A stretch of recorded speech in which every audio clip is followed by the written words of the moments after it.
दोस्तों, हमें रास्ते हर बार मंजिल की तरफ लेकर नहीं जाते। कई रास्ते ऐसे होते हैं जो हमें कहीं और ले जाते हैं, और जो इन रास्तों पर सफ़र करता है वो जानता है कई बार ये रास्ते मंजिल से काफ़ी दूर ले जाते हैं और वहाँ से वापस आना भी बहुत ज़्यादा मुश्किल हो जाता है। और आज की हमारी कहानी भी बहुत ज़्यादा खौफनाक है, जो एक ऐसे ही रास्ते की है। करमन, जो कि राजस्थान के रहने वाले हैं, वो ऐसे ही एक रास्ते से, एक सड़क से अपना ट्रक लेकर जा रहे थे और एक ऐसे गांव में पहुंच गए जहां से बाहर निकलना उनके लिए बहुत मुश्किल भरा हो गया था। तो दोस्तों, आज की कहानी बहुत ही खौफनाक और डरावनी होने वाली है। आप भी अपने दिल पर हाथ रख लीजिएगा, क्योंकि आपके दिल की धड़कन भी बहुत तेज हो जाएगी। तो अब अपनी कहानी को हम शुरू करते हैं। तो करमन राजस्थान के रहने वाले हैं और वहाँ पर वो एक ट्रक ड्राइवर हैं, और ट्रक ड्राइवर की ज़िंदगी हमेशा रास्तों पर कट जाती है। जब भी उन्हें लोड मिलता है तो काफ़ी लंबा सफ़र तय करना पड़ता है, कभी दक्षिण भारत में, कभी उत्तर भारत में, तो कभी पश्चिम की तरफ भी। अलग अलग जगह पर उन्हें जाना पड़ता है वो लोड को छोड़ने के लिए। यहाँ से कई मसाले, कई सीमेंट, कई ऐसी चीज़ें वो एक जगह से उठाते हैं और उसे लेकर दूसरी जगह पर जाते हैं। इससे उनकी अच्छी खासी कमाई तो हो जाती है, लेकिन घर पर वो कम ही रुक पाते हैं, क्योंकि उन्हें लगातार सफ़र करना पड़ता है। इससे अच्छी कमाई होती है। अगर वो 15-20 दिन के लिए बैठ जाएं तो उनकी कमाई उस महीने होगी ही नहीं, और कई बार लोड मिलता ही नहीं है और उन्हें इंतज़ार करना पड़ता है। इसलिए वो लंबे सफ़र के लोड ज़्यादा लेते हैं, क्योंकि उसमें ज़्यादा कमाई होती है। अब एक बार ट्रक चल पड़ा तो लंबा सफ़र हो या छोटा, क्या मायने रखता है। इसी तरह करमन अपना ट्रक लेकर इस बार भी उत्तर प्रदेश से होते हुए एक अलग ही जगह पर जाने वाले थे। ये नया इलाका था, लेकिन उन्होंने सड़कों के बारे में पता कर रखा था। उन्होंने पहले ही सोच रखा था कि वो कब कब रुकेंगे। उन्होंने सोचा हुआ था कि वो दिन के वक्त तो सफ़र करेंगे। अब जहाँ शहर आएंगे वो शहरों से रात को निकलेंगे, क्योंकि कई शहरों में ऐसे रूल्स बने होते हैं कि आप दिन के वक्त वहाँ से ट्रक गुजार नहीं सकते। और इसी तरह करमन जहाँ पर शहर आते थे वो रात के वक्त सफ़र करता था, और जो खाली सड़कें होती, जहाँ पर गांव होते, वहाँ पर वो दिन के वक्त सफ़र करता। लेकिन यहाँ लगने वाले 3 से 4 दिन थे, और ट्रक ड्राइवर्स को कई बार ऐसी जगह पर रुकना पड़ जाता है जहाँ से वो आगे जा ना पाए। इस बार करमन सुबह सुबह घर से निकले थे। अब नए रास्तों से होते हुए वो उत्तर प्रदेश में थे, और वक्त जब रात का हो गया तो वो थक भी चुके थे। अब एक ड्राइवर लगातार ड्राइविंग नहीं कर सकता, हमारा शरीर भी थोड़ा थोड़ा जवाब देने लगता है। और इस बार करमन भी अकेले थे और ट्रक को अकेले चला रहे थे। तो वो एक ऐसे गांव के करीब पहुंचे जहां उन्हें लगा कि भाई गांव काफ़ी करीब है, और वहां पर स्ट्रीट लाइट्स लगी हुई थी। तो वो हाईवे से थोड़ा उतर गए। वहां पर कोई गाड़ी वाड़ी नहीं थी, लेकिन एक मैदान सा बना हुआ था, और वहां सड़क बनी हुई थी, छोटी सड़क हाईवे से अलग निकलती हुई, जो अंदर गाँव की तरफ जाती थी। तो करमन को लगा यहाँ पर ट्रक लगाता हूँ, अब यहाँ पर खाना वाना खाता हूँ, रात को सोता हूँ और सुबह यहाँ से निकल लूँगा। ये सोचकर करमन वहाँ पर ट्रक लगाकर अब अपने खाने को, जो कपड़े में डाला हुआ था, उसे निकाल कर खाने लगा। अब खाना खाते खाते 20-25 मिनट हो गए। वो देख रहा था कोई और ट्रक आता है जो यहाँ पर रुकेगा, क्योंकि यहाँ पर स्ट्रीट लाइट्स लगी हुई हैं, आराम से आप रोशनी में ट्रक को खड़ा कर सकते हैं। और जब उसने खाना खा लिया, वहाँ पर और कोई गाड़ी और कोई ट्रक नहीं आया। जो हाईवे था वहाँ से गाड़ियाँ ज़रूर निकल रही थी, लेकिन जैसे ही करमन ने खाना खाया, वो पानी की बोतल निकाल कर पानी पीने लगा। तो उसे ध्यान में आया कि ये पानी की बोतल खाली है। अब उसने पीछे से पानी की बोतल निकाली, वो भी खाली थी। फिर उसके दिमाग में आया, भाई ये वाला पानी की बोतल मैंने पहले पी ली थी, ये बाद में रास्ते में कहीं भरी नहीं। कई जगह वो बाथरूम करने के लिए उतरा था, वहाँ पर भी आसपास गांव थे, वहाँ से पानी भरा जा सकता था, और उसे प्यास बहुत ज़्यादा लगी हुई थी, इसलिए खाना खा लिया था। अब मिर्ची लगी हुई थी, पानी पीने के लिए नहीं था। तो वो सोचने पर मजबूर हो गया, पानी लेकर आऊँ तो कहाँ से आऊँ। अब वो जो गांव था वो करीब ही था, और वक्त रात के 9:30-10 बजे का होगा। और उसने सोचा कि पानी तो पीना है, अब क्या करूं। मैं जाता हूं गांव में, अब कोई ना कोई तो मिलेगा ना जो मुझे पानी भर कर देगा बोतल में। तो वो ट्रक को वहीं पर लॉक करके चल पड़ा उस गांव की तरफ। उसने बड़ी एक बोतल पकड़ी हुई थी जो 2 लीटर की थी, कोल्ड ड्रिंक वाली। उसमें वो पानी भरवा कर लाना चाहता था। इस तरह वो चलता चलता उस गाँव में पहुँचा। अब वहाँ पर कई घर बने हुए थे, ईंटों की वो सड़कें थी, कई जगह खड्डे थे, शायद यहाँ बारिश हुई होगी, वहाँ पर पानी भरा हुआ था, इसलिए उसको रास्ता पार करने में भी मुश्किल हो रही थी। जो मिट्टी वाला रास्ता था वहाँ पर काफ़ी ज़्यादा कीचड़ था, इसलिए उसके जूते भी गंदे हो गए थे। अब उसे सच में काफ़ी ज़्यादा पानी चाहिए था ताकि पाँव भी धो सके, पीने के लिए पानी भी ले सके। अब करमन उस गांव के अंदर गया। वहाँ सबसे पहले उसने पहले घर का दरवाज़ा खटखटाया। पहले वो थोड़ा सा शर्मा रहा था, थोड़ा घबरा रहा था कि ऐसे ही मैं किसी को परेशान नहीं करना चाहता। अब रात का वक्त है भाई, कोई सो रहा होगा, कोई घर का कोई काम कर रहा होगा ज़रूरी, तो मैं दरवाज़ा खटखटाऊँगा, वो डर ना जाए। तो उसने जो पहले घर का दरवाज़ा था उसका कुंडा हल्का सा खटखटाया और आवाज़ लगाई, देखिए कोई है घर में, मुझे थोड़ा सा पानी चाहिए। अब घर के अंदर से कोई आवाज़ नहीं आई। अब कुछ देर वो दरवाज़ा खटखटाता रहा, पहले हल्के से खटखटाया, आवाज़ें लगाई। जब घर से कोई बाहर नहीं निकला और उसे उन गलियों में भी कोई नज़र नहीं आया तो वो अब उस घर से आगे की तरफ बढ़ चला। उसे लगा कि घर के अंदर शायद कोई नहीं होगा, आवाज़ नहीं की है तो कोई होगा ही नहीं। अब उसने दूसरे तीसरे घर से आगे निकलकर एक बड़े से घर के दरवाजे को खटखटाया। अब बाहर एक दिया था, वो दिया हल्का हल्का जल रहा था, तो ये इस बात के संकेत थे कि घर में कोई ना कोई रह तो रहा है। तो यहाँ पर बात करता हूँ। उसने सबसे पहले वो जो दरवाज़ा था उसकी वो कुंडी को खटखटाना शुरू कर दिया, फिर से हल्का हल्का खटखटाया था। अब अंदर से कोई आवाज़ नहीं आई, तो इस बार उसे लगा अब आवाज़ तो सुनाई नहीं दे रही है। जो घरों की लकड़ियों वाले दरवाजे हैं ये मोटे हैं, शायद आवाज़ अंदर नहीं जाती होगी, और वो घबरा भी रहे होंगे कि बाहर किसी और का घर ना खटखटाया जा रहा हो, आवाज़ कम आ रही है। तो उसने दरवाजे को थोड़ा ज़ोर से खटखटाया। अब ज़ोर से खटखटाया, उसके बाद आवाज़ भी थोड़ा ज़ोर से लगाई, सुनिए कोई है इस घर में। अब अंदर से आवाज़ आई, हाँ मैं मौजूद हूँ, क्या चाहिए तुम्हें।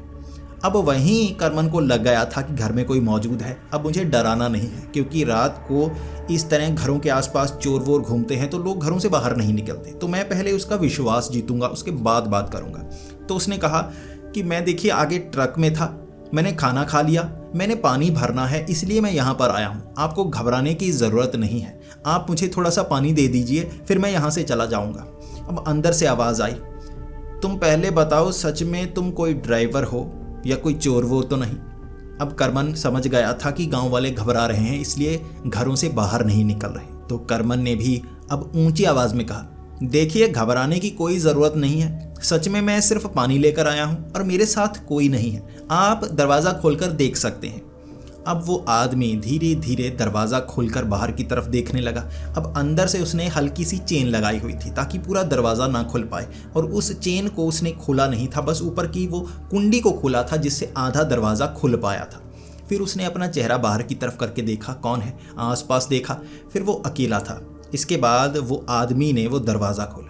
ये 50 से 60 साल का आदमी होगा, कुर्ता पायजामा पहन रखा था, बड़ी सी दाढ़ी आई हुई थी उसकी, और वो करमन को देखकर कहने लगा, अकेले ही लगते हो, क्या हुआ, ट्रक खराब हो गया। तो करमन ने कहा, नहीं ट्रक खराब नहीं हुआ, मैं काफ़ी थक चुका था, काफ़ी लंबा सफ़र तय करके आया, मैं कब से देख रहा था कोई शहर आ जाए, कोई ऐसा इलाका आ जाए जहाँ पर मैं ट्रक को रोक पाऊँ, अब आ नहीं रहा था, इसलिए मैंने जैसे ही यहाँ पर देखा कि हाईवे से नीचे उतरकर एक जगह अच्छी सी बनी हुई है, आसपास गांव में लाइट्स जल रही हैं, तो मुझे लगा गांव के यहाँ पर ट्रक लगा लेता हूँ, यहाँ खतरा कम होगा, कोई परेशानी वाली बात नहीं होगी, कोई परेशानी हुई तो गांव में बता सकता हूँ। अब पानी खत्म हो गया, ये एक परेशानी है, इसीलिए मैं यहाँ पर पानी लेने के लिए आया हूँ। तो वो बूढ़ा आदमी कहने लगा, देखो यहाँ पानी की थोड़ी किल्लत तो है, लेकिन तुम्हें पानी मिल जाएगा। अंदर मेरे पास पानी नहीं है, जितना पानी भरा था सारा पी लिया या बर्तन धोने में काम में ले लिया। अब किसी और घर में जाकर तुम पूछोगे, वहाँ पर भी यही परेशानी होगी, कोई तुम्हारी मदद नहीं करेगा। लेकिन इस गांव में पीछे एक कुआं है, मैं तुम्हें कुएं के पास लेकर चलता हूँ, खुद ही तुम बाल्टी को खींचकर पानी भरना और अपनी बोतल को भर लेना। अब करमन पहले तो सोचने लगा, यहाँ पानी वानी भी नहीं है, किसी के पास पानी नहीं है, सारा पानी खत्म कर दिया। फिर वो कहने लगा, ठीक है मुझे पानी तो चाहिए ही, आप मुझे कुएं के पास ले जाइए, वहाँ से मैं पानी भर लूँगा। अब वो बूढ़ा आदमी हल्के हल्के कदम भर के आगे जा रहा था और जो करमन था उसके पीछे पीछे। अब करमन को नहीं पता था कि वो बूढ़ा उसे कहाँ पर ले जा रहा है, तो धीरे धीरे उसे भी उसके पीछे ही चलना था। अब चलते चलते वो गांव की एक तरफ उसे ले गया। वहाँ पर कई खेत बने हुए थे और खेतों में थोड़ी फसल लगी हुई थी, थोड़ी झाड़ियाँ लगी हुई थी अब उस फसल के बीच में ही बड़े बड़े पेड़ से लगे हुए थे, उसे समझ में नहीं आया। लेकिन वहाँ कुछ घरों में लाइट जल रही थी जिससे ज़्यादा साफ नज़र नहीं आ रहा था, इसलिए वो बस उस आदमी के पीछे चलता रहा। अब कई खेतों के बीच से रास्ते बने हुए थे। उन खेतों के बीच वाले रास्तों से वो बूढ़ा आदमी उसे ले जाता रहा और करमन थोड़ा सा घबरा रहा था क्योंकि वो ट्रक से उस गांव से थोड़ा बाहर की तरफ जाने लगा था। अब उसने कहा था कि गांव में वो कुआं है, लेकिन अब थोड़ा सा गांव से बाहर ले आया।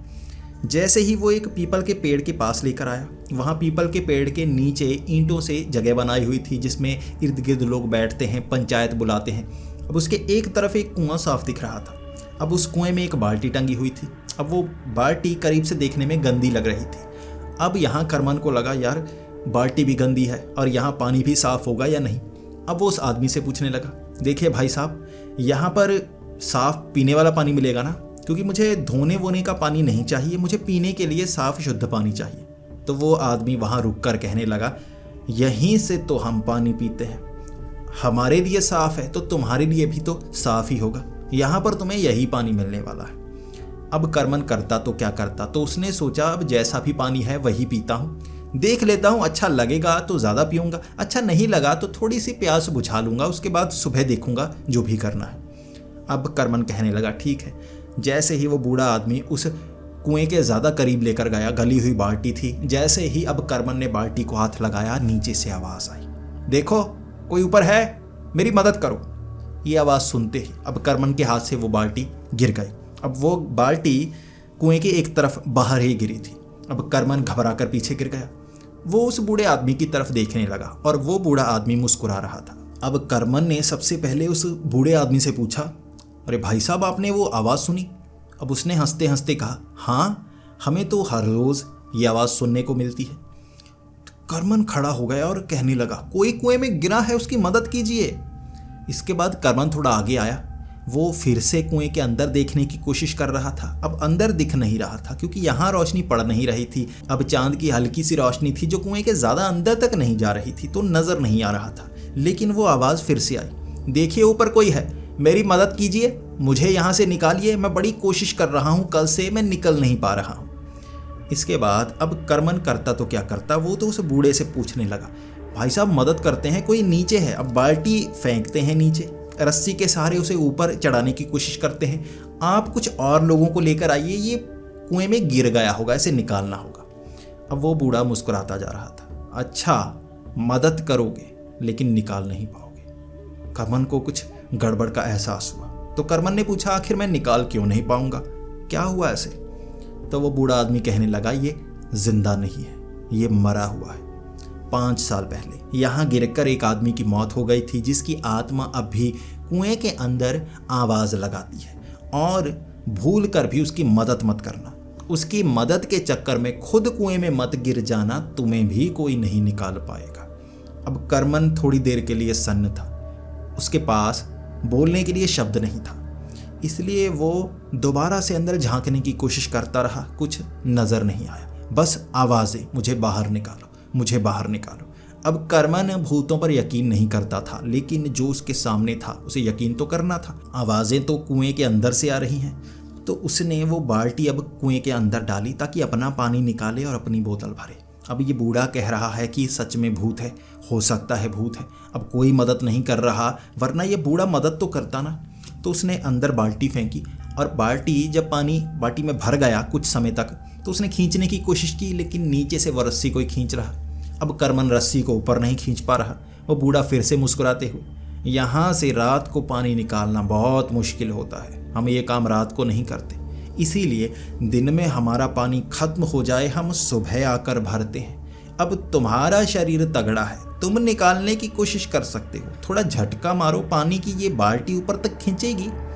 नीचे से वो भूत की आवाज़, मुझे बाहर निकालो, मुझे बाहर निकालो, वरना मैं तुम्हें छोड़ूंगा नहीं। देखो तुमने मुझे यहाँ फंसा रखा है, मैं निकलना चाहता हूँ। अब करमन समझ गया था ये प्रेत यहाँ पर कैद है और इसे कोई निकालना नहीं चाहता या किसी और कारण, तो मैं तो अपना पानी भरूंगा और निकलूंगा यहाँ से। करमन ने झटके मारे रस्सी के। इसके बाद वो रस्सी थोड़ी सी खींची, बाल्टी शायद उसके हाथ से निकली या कहीं पर फंसी थी उससे निकली और आराम से ऊपर खींचना शुरू हो गई। इसके बाद वो बाल्टी ऊपर आई, उस बाल्टी में छोटा सा छेद था, जिस कारण पूरा बाल्टी भरकर पानी नहीं आया, कुछ पानी आया। और जल्दी से उसने बाल्टी का वो पानी बोतल में डालना शुरू कर दिया। अब बोतल पूरी नहीं भरी, 1 लीटर भरी। अब फिर से उसे वो बाल्टी को नीचे फेंकना था। वो बूढ़े आदमी की तरफ देखता रहा। अब बूढ़ा आदमी मुस्कुराए जा रहा था, भूत था फिर भी वो मुस्कुरा रहा था। अब इस बात से करमन को भी डर कम लगने लगा, तो उसने दोबारा बाल्टी फेंकी। फिर से बाल्टी नीचे किसी ने पकड़ ली। अब फिर से करमन खींचने की कोशिश करता रहा और नीचे से आवाज़ आई, अब मैं बाल्टी छोड़ने वाला नहीं, मुझे बाहर निकालो। अब मैं इस रस्सी को पकड़ रहा हूँ, मुझे खींचो। अब करमन सोचने लगा, मैं करूँ तो क्या करूँ, क्या खींचने की कोशिश करूँ? तो उसने बूढ़े आदमी से कहा, मैं खींचूँ, ये बाहर तो नहीं आ जाएगा? अब उस बूढ़े ने मुस्कुराते हुए कहा, प्रेत बाहर नहीं आते, ये अंदर ही है, अंदर ही रहेगा, कोशिश कर लो। इसके बाद अब करमन ने खींचना शुरू कर दिया। अब वो खींचने लगा बड़े जोर से, और सच में उस बाल्टी में वजन इतना था कि खींचा नहीं जा रहा था, रस्सी मोटी थी। इसके बाद उसने काफ़ी रस्सी खींची। अब उसने टांगें उस कुएं के पास फंसा ली और उसके बाद पूरा जोर लगाकर उसने वो रस्सी खींचनी शुरू कर दी। ट्रक चलाता था, सामान लोड खुद करता था, इसलिए उसमें जान थी, इसलिए वो खींच पा रहा था। जैसे जैसे रस्सी खींचता रहा, वो बाल्टी ऊपर तक आती रही, और जैसे ही वहाँ चांद की रोशनी में उसे एक चेहरा नजर आया, वो घबरा गया। जैसे ही वो घबराया, रस्सी उसके हाथ से छूट गई। अब वो जो भी चीज़ थी बाल्टी से चिपकी हुई थी, वो फिर से कुएं के अंदर, और करमन पीछे गिर गया और घबरा सा गया। तभी उस बूढ़े आदमी ने उसे उठाया और कहा, घबराने की ज़रूरत नहीं है, तुम इसे निकाल ही नहीं पाते, ये निकल नहीं सकता, मैं कह तो रहा हूँ, कोशिश मत करो। अब पानी को झटके मार मार कर निकालो, छोड़ता है तो बाल्टी खींच लो, वरना जाने दो। अब इसके बाद करमन करता तो क्या करता। अब उसने खींचने की कोशिश की, झटके मारे, बाल्टी खींची और निकली, और जल्दी से उसने खींच कर ऊपर की। अब जो छेद था उससे पानी निकल चुका था, इसलिए वो बाल्टी खाली। अब वो सोचने लगा फिर से कोशिश करे या ना करे, तो उसने कहा, भाड़ में जाए पानी, अब आधी बोतल भर गई है, इससे पेट भर जाएगा, सुबह यहाँ से निकलूंगा, आगे कहीं किसी ढाबे वाबे में रुक कर वहाँ से पानी भर लूंगा, छोड़ो, इस पानी से काम चलाता हूँ। उसने वो बाल्टी थी ऊपर ही खींची और रस्सी एक तरफ फिर से बांध दी ताकि बाल्टी नीचे न चली जाए। अब वो आवाज़ें लगाता रहा, मुझे बाहर निकालो वरना छोड़ूंगा नहीं, किसी को नहीं छोड़ूंगा, और वो धमकियाँ दे रहा था प्रेत। और करमन वहाँ बाल्टी को छोड़कर निकल आया। अब वो बूढ़ा आदमी चलते चलते उसे गांव का रास्ता दिखा रहा था। फिर से वो उन खेतों के बीच से होते हुए गांव में पहुंच रहे थे, और अब करमन काफ़ी घबराया हुआ था। वो बोतल को देखना चाहता था रोशनी में, लेकिन वहाँ पर बल्ब छोटे वाले लगे हुए थे और ज़्यादा किसी ने रोशनी कर नहीं रखी थी। इस तरह चलते चलते वो गांव तक पहुंचा, और जब वो गांव तक पहुंचा, वहाँ कई लोग घरों से बाहर निकले हुए थे। अब कुछ लोग 3-4 जैसे इकट्ठा होकर बात कर रहे थे, और वहाँ उस बूढ़े को और करमन को भी लगने लगा, ये लोग घर से बाहर क्यों आए हैं। करमन ने पूछा, ये सब इस तरह भीड़ बनाकर क्यों खड़े हैं। जैसे ही वो बूढ़ा और करमन वहाँ तक पहुँचे तो गांव वाले कहने लगे, हमें आवाज़ें सुनाई दी थी, कोई जैसे गांव में है, कोई अनजाना गांव में है, हमें ऐसे लगा। अब ये कौन है, ये गांव का लगता नहीं। अब उस बूढ़े ने सबको समझा दिया कि ऐसे ऐसे है, इसने ट्रक लगाया था, पानी चाहिए था, तो 1-2 घरों के दरवाजे खटखटाए, कोई नहीं निकला, मैं निकला, इसे पानी भरवा कर लेकर आया। तो गांव वाले हैरान हो गए, उस कुएं से पानी भरवा कर लेकर आए हो, लेकिन उसमें तो प्रेत है। अब करमन बोल पड़ा, हाँ प्रेत है, मैंने भी देखा, लेकिन बाल्टी से मैंने आधी बोतल भर ली। अब आपको परेशानी की ज़रूरत नहीं है, मैं किसी को परेशान नहीं करूँगा, मैं जाऊँगा अपने ट्रक में बैठ जाऊँगा। अब गांव वाले कह रहे थे, वो प्रेत खतरनाक है, उसके बारे में किसी से बात मत करना, वो प्रेत की बात ज़बान पर आएगी, वो कुएं से बाहर निकलने की कोशिश करेगा, और कहते हैं वो लोगों को तंग करता है, मारने की कोशिश करता है, फिर से कुएं में छिप जाता है। तब करमन ने कहा, ठीक है, मैं उसकी बात नहीं करूँगा।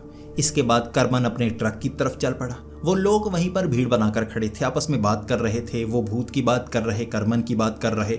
अब घर से बाहर आए थे तो बातों का मौका ढूंढ लिया था उन्होंने। इसके बाद करमन ट्रक में आ गया और ट्रक में वो पानी को पीने लगा। अब उस पानी का जो स्वाद था वो काफ़ी गंदा सा लग रहा था, वो पूरी तरह से शुद्ध नहीं था, उसमें थोड़ी मिट्टी लग रही थी। तो उसने जो कपड़ा था उसके बीच से छान छान कर पानी को थोड़ा और साफ़ करने की कोशिश की। अब प्यास तो मिटानी थी, तो उसने सोचा यही पानी पीता हूँ। अब उस पानी में एक अजब सी बदबू भी थी, एक अजीब सी बदबू। तो उसे लगा वो प्रेत जो वहाँ उस कुएं में है, उसके कारण भी ये बदबू उस पानी से आ रही होगी। लेकिन तभी उसकी खिड़की किसी ने खटखटाई, कोई बाहर से अब उससे बात करने के लिए आया था। जल्दी से उसने खिड़की के उस कांच से देखने की कोशिश की। अब बाहर कोई नहीं था। अब दूसरी तरफ की खिड़की किसी ने खटखटाई। जब वो उधर गया तो उधर भी कोई नहीं। अब इस तरह उस ट्रक के अंदर से आवाज़ें आ रही थी और करमन अब गालियां निकाल कर कि कौन है जो सामान निकालने की कोशिश कर रहा है। ट्रक के अंदर आ गया तो उसने एक बेसबॉल का बैट रखा हुआ था अपने पास, उसे निकाला और ट्रक से बाहर। जैसे ही वो ट्रक के पीछे गया उसने वो रस्सियां खींची, अंदर देखा, अंदर कोई नहीं। अंदर से आवाज़ें आ रही थी, ऊपर से आवाज़ें, इधर से आवाज़ें, उधर से आवाज़ें, मौजूद कोई नहीं जो नज़र आ रहा। अब इसके बाद उसे आगे ड्राइविंग सीट पर कोई बैठा हुआ नज़र आया। जैसे ही वो भाग कर गया कि कोई ट्रक लेकर भाग ना जाए, उसने वो खिड़की खोली, उसके अंदर वो बूढ़ा बैठा हुआ था। तब करमन गुस्सा होकर कहने लगा, देखिए आप यहाँ क्यों बैठे हैं, मुझे बिना बताए यहाँ कब आए? तो बूढ़ा हंसता हुआ कहने लगा, तो ये ट्रक है तुम्हारा, यहाँ से चल कर आए थे और यहीं तुम वापस जाने वाले हो। अब करमन उसे ट्रक से बाहर निकालना चाहता था, वो बूढ़ा आदमी ट्रक से बाहर नहीं निकलना चाहता था। जैसे ही करमन को लगा अब दूसरी साइड से चढ़ता हूँ, उसे धक्का देकर बाहर गिराता हूँ। अब करमन भागकर दूसरी खिड़की पर गया, खिड़की खोली, वहाँ 2 लोग बैठे हुए। अब ट्रक में कुल 3 लोग बैठे हुए थे। उसे समझ में ही नहीं आया करूँ तो क्या करूँ। तो उसने वो बेसबॉल का बैट उन्हें मारने के लिए इस तरह दिखाना शुरू कर दिया। जैसे ही उसने बेसबॉल का बैट दिखाया, वो पहले आदमी ने छलांग लगाई करमन के ऊपर, वो उसको सर से पकड़कर उसे नीचे गिरा चुका था। जैसे ही करमन ने अब बैट घुमाना शुरू किया, उसके थोड़ा मारा, उसे थोड़ा पीछे किया, तब उसे नज़र आया वो कोई साधारण इंसान जैसा नहीं था। उसका शरीर अजीब सा सड़ा हुआ था, जैसे हड्डियों के ऊपर थोड़ा थोड़ा मांस चिपकाया गया हो। कपड़े इतने कमज़ोर थे कि हाथ लगाते फट रहे थे। वो प्रेत जैसा लग रहा था। तब उसको दिमाग में वो ख्याल आने लगे, वो कुएं का प्रेत। अब दूसरा आदमी भी वैसा ही प्रेत जैसा। वहाँ वो भीड़ थी जो ट्रक के आसपास आ चुकी थी। अब ट्रक के आसपास वो भीड़ करमन को पकड़ना चाहती थी, हर एक गांव वाला प्रेत जैसा। इसके बाद वो भागना शुरू हो गया। अब ट्रक की तरफ नहीं, उल्टी तरफ भाग रहा था। अब वो सड़क की तरफ भाग रहा और वो लोग उसका पीछा कर रहे। अब करमन रोता हुआ, मेरा ट्रक ना छीन ले, अब मैं क्या करूं, प्रेत हैं वो, यहाँ पर कोई चोर ना हो, कोई उचक्का ना हो, मेरा ट्रक ना ले जाए। वो सड़क पर पहुंचा, गाड़ियों को रोकने की कोशिश करता रहा। अब आधे घंटे तक कोशिश की, एक गाड़ी रुकी, उससे उसने कहा मुझे आगे लेकर चलो या मुझे ट्रक निकलवाना है, पीछे लोग बार बार मेरा पीछा कर रहे हैं। अब आगे पुलिस चौकी तक पहुंचे, आधी रात का वक्त था। उसके बाद पुलिस वाले आए। अब पुलिस वालों ने वो ट्रक देखा, वहीं पर खड़ा था। तब करमन को सांस में सांस आई और करमन ने पूरी घटना के बारे में बताया, ऐसा ऐसे हुआ। पुलिस वाले पहले तो यकीन नहीं कर रहे थे, लेकिन वो आदमी जो पीछे गाड़ी से आ रहे थे वो पास के ही गांव के रहने वाले थे और उन्होंने जो जो बताया, पुलिस वाले हैरान। अब पुलिस वालों से ज़्यादा हैरान करमन। वो गांव भूतिया था। रात के वक्त वो वहाँ पर गए थे। हर घर टूटा फूटा सा था, किसी घर का दरवाज़ा नहीं था। कई घर उस गांव से आगे बने हुए थे जहाँ पर काम करने वाले कुछ लोग रहा करते थे। उनसे बात की थी जो गांव के बाहर थे। उन्होंने कहा इस गांव में कोई रहता ही नहीं और हमारा एक आदमी तो गायब है जो कल से मिल नहीं रहा। सच में उन्होंने उस कुएं को देखा था, वहाँ से आवाज़ें आई थी। उनके आदमी को वहाँ से निकाला गया जो जिंदा था और वो गांव वाले प्रेत करमन को ऐसा फंसाया था कि वो समझ नहीं पाया वो आवाज़ें प्रेत की नहीं, वो उसका साथी प्रेत था। उस आदमी को कुएं से निकाला गया था जो बड़ी मुश्किल से जिंदा था। उसका सारा शरीर गीला हो चुका था, वो बहुत बीमार था। वो 2 दिन पहले यहीं पर गिर गया था। रात को जब वो फसल देखने के लिए इस तरफ आया था, उसे भी प्यास लगी थी और कुएं से पानी निकालने की कोशिश उसने भी की थी, लेकिन किसी ने उसे धक्का दे दिया और उसके बाद वो आवाज़ें लगाता रहा। किसी ने उसे बाहर नहीं निकाला। इस तरह करमन ने कानों को हाथ लगाया और अगली सुबह वो ट्रक जो पुलिस चौकी के पास जाकर खड़ा कर दिया था, वहाँ से लेकर वो आगे का सफ़र करने लगा और उसने ये भी ठान लिया वो किसी बड़ी जगह पर रुकेगा, किसी शहर के पास या ऐसी जगह जो ट्रक के लिए बनाई जाती हैं। कई ट्रक वहाँ पर आकर रुकते हैं। वो कभी ऐसे वीरान सुनसान गाँव के आसपास खाली जगह पर ट्रक नहीं रोकेगा, क्योंकि ऐसी जगह पर ऐसे प्रेत रहते हैं जो आपके साथ कुछ भी कर सकते हैं। और करमन को अपनी जिंदगी का सबक मिल गया था। तो दोस्तों, आपको ये कहानी कैसी लगी? अगर आपको ये कहानी अच्छी लगी है तो उसे लाइक और शेयर करना ना भूलें। ज़्यादा से ज़्यादा लाइक्स करें ताकि मैं आपके लिए ऐसी ही कहानियाँ ढूंढ कर लाता रहूँ। तो मिलते हैं अगली वीडियो में, तब तक के लिए डरते रहें।